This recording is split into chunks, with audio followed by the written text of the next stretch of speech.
어린이 친구들 안녕하세요. 어린이과학관의 사이입니다. 우리 친구들이 랜선 과학놀이터에 게시된 과학 영상 중 궁금한 점들을 랜선 과학놀이터 댓글 질문 이벤트 영상에 댓글로 많이 올려주셨어요. 자, 이 중 함께 풀어볼 10가지 질문을 뽑아보았어요. 어떤 질문들일까요? 첫 번째, 인공지능 체험에서 인공지능에게 포도송이를 학습시키고 나서 포도알 하나를 따로 보여주면 그것이 포도라는 걸 알까요? 두 번째, 무지개는 몇 가지 색인가요? 색은 셀 수가 없다고 했는데 왜 7가지 색깔이라고 한 건가요? 그리고 무지개는 왜 동그란 모양이에요? 세 번째, 미션 달걀을 띄워라! 에서 달걀을 물에 띄우기 위해 소금을 이용했는데 소금 대신 달걀을 띄울 수 있는 다른 건 없나요? 네 번째, 알록달록 국수 만들기에서 적양배추로 자주색물을 들였는데 적양배추 말고 다른 보라색 재료를 사용해도 자주색으로 물을 들일 수 있나요? 다섯 번째, 요구르트병으로 카주를 만드는 것과 같은 방법으로 페트병으로도 카주를 만들 수 있나요? 여섯 번째, 요구르트병으로 카주 만들기에서 요구르트의 비닐을 약간 쭈글쭈글하게 붙이라고 하셨는데 그 이유가 궁금해요. 일곱 번째, 허블 망원경이 소임을 다하고 버려지면 우주 쓰레기가 될 거고 그럼 지금 지구도 쓰레기가 많아져서 아픈데 우주는 괜찮을까요? 여덟 번째, 우주에 향수를 가지고 가면 우주에 그 향이 남아있나요? 안 없어질까요? 아홉 번째, 우리나라도 망원경을 만들 수 있나요? 우리나라도 나사 같은 단체가 있나요? 그리고 우주 박사가 되려면 어떤 걸 준비하면 될까요?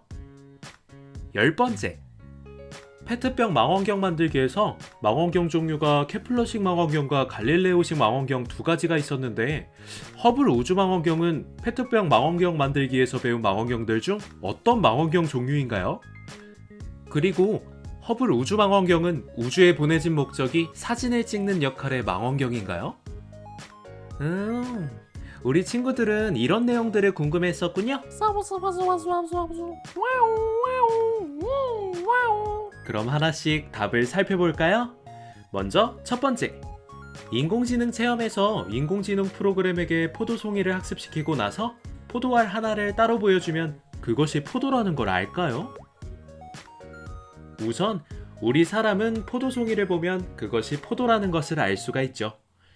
포도송이에서 포도 하나를 떼어낸 이 한 알도 포도이지 사과나 배가 아니라는 것을 바로 알 수 있어요. 이처럼 인공지능 체험에 사용된 프로그램 머신러닝으로 이 질문에 대한 실험을 해보면 포도송이를 보여주고 이것이 포도라고 공부시킨 후 물어보면 포도라고 100% 맞추지만 그 후 포도알 하나만 보여주면 완전히 맞추지는 못하고 96%만 포도라고 인식해요. 인공지능이 이렇게 포도송이와 하나의 포도알갱이가 모두 포도라는 것을 100% 알 수 있게 하기 위해서는 더 많은 정보를 인공지능에게 알려주어야 해요. 다시 말하면 포도송이도 포도이고 한 알의 포도도 포도라는 것을 깨닫게 하기 위해 이 두 가지에 대한 정보를 전부 입력시켜 주어야 해요. 이처럼 정보가 다양하게 많이 들어갈수록 인공지능은 더 정확히 판단하게 되는 거죠. 정보가 적으면 잘못된 답을 내놓기도 하고요. 두 번째, 무지개는 몇 가지 색인가요? 색은 셀 수가 없다고 했는데 왜 무지개 색깔은 7가지 색깔이라고 한 건가요?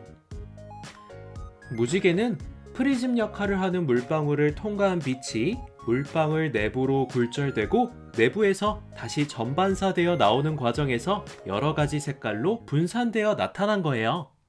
그때 분산되어 나타난 색이 7가지로 보여서 7색깔이라고 한 거죠. 이렇게 프리즘을 통과한 빛이 여러 가지 색깔로 나누어지는 것을 보고 과학자 뉴턴은 빛은 서로 다른 색깔의 빛이 혼합되어 있다고 생각했어요. 그리고 무지개는 왜 동그란 모양일까요? 무지개는 비가 온 뒤에 보이죠? 아까 말한 듯이 빛을 굴절시키는 프리즘 역할의 물방울을 통해 무지개가 나타나는데 이 물방울은 3차원 입체인 구예요. 그래서 이 입체를 통해 나온 빛도 3차원 입체이고, 그래서 구 비슷한 모양이어야 하는데 우리 눈에 보이는 무지개는 마치 반원의 평면인 것처럼 보여지죠? 그건 나머지 반원 부분이 지표면으로 가려져 있기 때문이에요. 그리고 우리가 보는 방향이 한 면이기 때문에 평면처럼 보이는 거예요. 만약 높은 하늘에서 무지개를 보게 된다면 무지개의 모양은 둥근 띠 모양으로 보이게 될 거예요. 세 번째, 미션 달걀을 띄워라 에서 달걀을 물에 띄우기 위해 소금을 이용했는데 소금 대신 달걀을 띄울 수 있는 다른 건 없나요? 소금 외에 설탕을 써도 좋아요. 설탕을 넣는 양을 다르게 해서 농도의 차이가 크게 나면 띄울 수 있어요. 각설탕이 있으면 각설탕 개수로 양을 측정할 수 있으니 더 편리할 수도 있을 거예요. 네 번째, 알록달록 국수 만들기에서 적양배추로 자주색 물을 들였는데 적양배추 말고 다른 보라색 재료를 사용해도 자주색으로 물을 들일 수 있나요?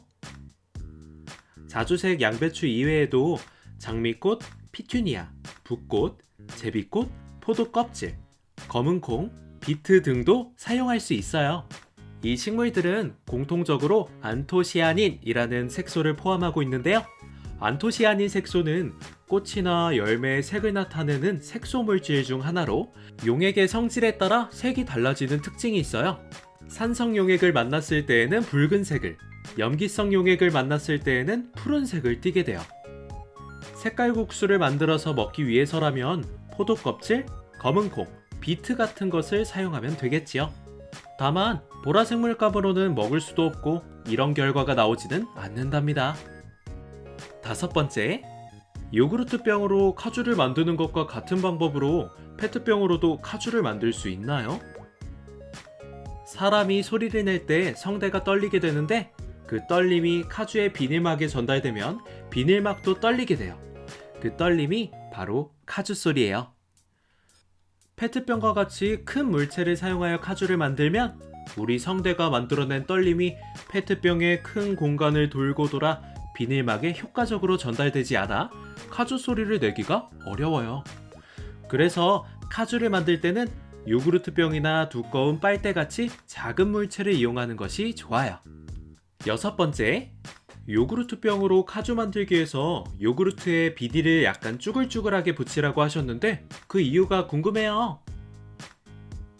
아까 알려드린 것처럼 요구르트병에서 카주 소리가 날 수 있었던 것은 사람의 성대 떨림이 비닐막으로 전달되면서 비닐의 떨림으로 카주 소리가 날 수 있었던 것인데 비닐이 팽팽하면 비닐막이 떨릴 수가 없어 소리가 날 수 없기 때문이에요.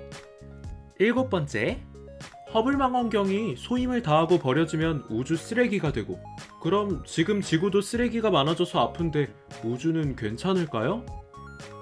허블망원경과 같이 지구 주위를 돌고 있는 인공위성은 5만 개가 넘는다고 하죠. 인공위성은 임무가 끝나도 계속 우주에 떠있게 되는데요. 일부 사용이 끝난 위성은 지구 대기권에 진입하면서 타버리게 되지만 여전히 우주에는 많은 쓰레기들이 있답니다. 이런 문제를 어떻게 해야 할지 여러 나라들이 모여서 대책을 마련하고 있대요.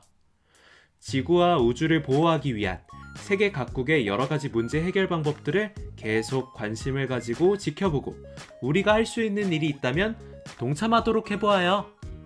여덟 번째, 우주에서 방귀를 뀌면 오랫동안 냄새가 남아서 안 없어진다는데 우주에 향수를 가지고 가면 우주에 그 향이 남아있나요? 안 없어질까요? 국제우주정거장에서 방귀를 뀌면 서서히 냄새가 없어지겠지만 지구에서처럼 빨리 사라지진 않을 거예요. 향수도 마찬가지로 우주로 가지고 가면 방귀처럼 그 향이 그대로 남을 거예요. 향수나 음식, 방귀 냄새 등은 모두 공기가 있으면 퍼져나가는 것이니 우주에 가지고 가도 우주선 안에서는 냄새가 날 것이고 시간이 지나면 점점 없어질 거고요. 향과 관련되어 1998년 재미있는 실험을 한 적이 있어요. 장미나무를 우주로 보내서 지구에서 나는 장미향과 같은지 다른지 알아보는 실험이었죠. 결과는 지구에서 나는 향과 다른 향이 난다는 것이었어요. 왜냐하면 우주에서 식물이 자라는 환경과 지구에서 식물이 자라는 환경이 달라서 장미의 향기까지 달라진다는 것이었죠. 이렇게 향기가 달라지긴 했지만 향기는 지구에서도 우주에서도 존재해요. 9번째, 우리나라도 망원경을 만들 수 있나요? 우리나라도 나사 같은 단체가 있나요? 우주 박사가 되려면 어떤 걸 준비하면 될까요? 첫째로, 우리나라에서는 아직 허블 우주망원경과 같은 우주망원경을 만들지는 않았어요. 다만 허블 망원경보다 훨씬 성능이 좋은 망원경을 미국, 캐나다, 호주 등과 함께 만들고 있는데요. 칠레에 건설 중인 거대 마젤란 망원경이 그것이에요. 둘째, 우리나라에서 나사와 같은 일을 하는 곳은 한국항공우주연구원이랍니다. 셋째, 우주 박사가 되려면 분야가 굉장히 많아요. 우주선을 직접 조종하거나 만들 수 있는 엔지니어, 우주선의 길을 계산하는 학자, 우주에서 연구할 과제를 수행하는 천문학자, 생물학자, 의학박사 등 분야가 굉장히 많기 때문에 친구가 어떤 일을 하고 싶은지, 그리고 진짜 나와 맞는 일인지 먼저 알아보고 결정한 다음 그 분야에 뛰어난 사람이 될 수 있도록 다양한 책도 읽고 관련 전공학과에 입학해 공부하면서 한 단계씩 단계를 밟아 나가야 해요. 10번째, 페트병 망원경 만들기에서 망원경의 종류가 케플러식 망원경과 갈릴레오식 망원경 두 가지가 있었는데 허블 우주망원경은 페트병 망원경 만들기에서 배운 것들 중 어떤 종류에 속하는 건가요? 그리고 허블 우주망원경은 우주에 보내진 목적이 우주 사진을 찍는 역할의 망원경인가요? 첫 번째, 우리 친구들이 페트병 망원경 만들기로 직접 만들어 본 망원경은 굴절 망원경이에요. 굴절 망원경은 우리 친구가 배운 것처럼 케플러식과 갈릴레오식이 있어요. 하지만 허블 망원경은 케플러식이나 갈릴레오식 망원경이 아닌 거울로 만든 반사 망원경이에요. 거울을 이용한 반사 망원경도 뉴턴식, 카세그레인식, 리치크레티 양식, 나스미스식 등등 많은 방식이 있는데 허블 우주망원경은 리치크레티 양식 반사 망원경이죠. 두 번째, 허블 우주망원경에는 다양한 종류의 카메라가 실려 있는데 허블 우주망원경은 지구 대기에 가려 볼 수 없는 천체들의 다양한 모습을 찍어 우리가 볼 수 있게 하려는 목적으로 발사된 망원경이랍니다.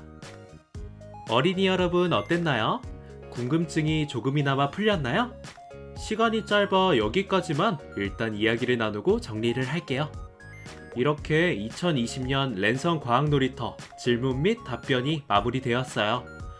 코로나 때문에 여러분을 과학관에서 자주 보지는 못했지만 랜선 과학놀이터에서나마 같이 과학놀이를 할 수 있어서 좋았는데 여러분은 어땠나요? 내년에는 과학관에서도 자주 만나고 랜선 놀이터에서도 또 만나요. 여러분 안녕.